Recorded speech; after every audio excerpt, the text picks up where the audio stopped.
Решение зрело у нее долго, но в то утро все выглядело почти обычным. Холодный рассвет освещал коридоры детского учреждения в городе Чикаго. В воздухе чувствовался запах чистящих средств и старых полов.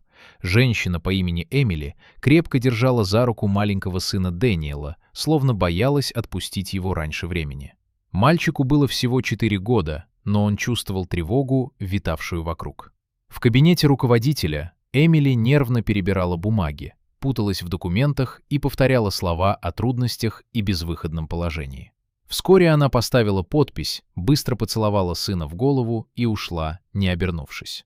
Дэниел остался стоять посреди комнаты с потрепанным плюшевым медведем в руках, еще не понимая, что это расставание станет окончательным. Первые годы в детском доме прошли тихо и однообразно. Там не было жестокости, но и тепла тоже не было. Дэниел рано понял простые правила — не ждать лишнего и не надеяться на чудо.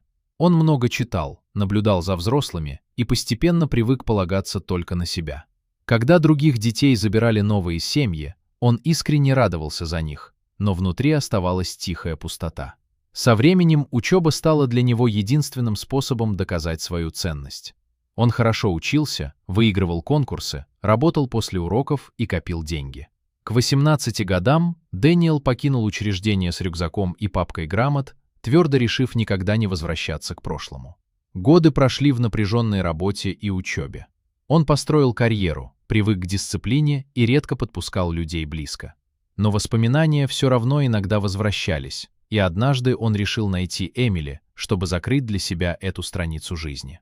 Поиски привели его к неожиданному факту. Все это время они жили в одном городе, в том же Чикаго. Когда Дэниел наконец пришел в ее офис, перед ним оказалась уверенная и успешная женщина, которая сначала даже не узнала его. Лишь спустя мгновение она поняла, кто стоит перед ней. Встреча оказалась короткой, но важной. Дэниел не пришел за упреками. За годы он научился жить без нее и давно принял прошлое. Ему нужно было лишь убедиться, что он больше не тот мальчик, который когда-то ждал у окна. После этой встречи в его жизни появилось странное спокойствие. Он продолжал работать, но стал внимательнее относиться к людям и реже закрываться от мира. Прошлое перестало тянуть его назад. Эмили же впервые по-настоящему осознала цену своего решения.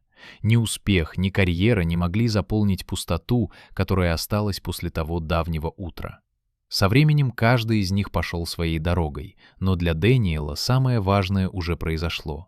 Он перестал быть пленником той боли, из которой когда-то вырос.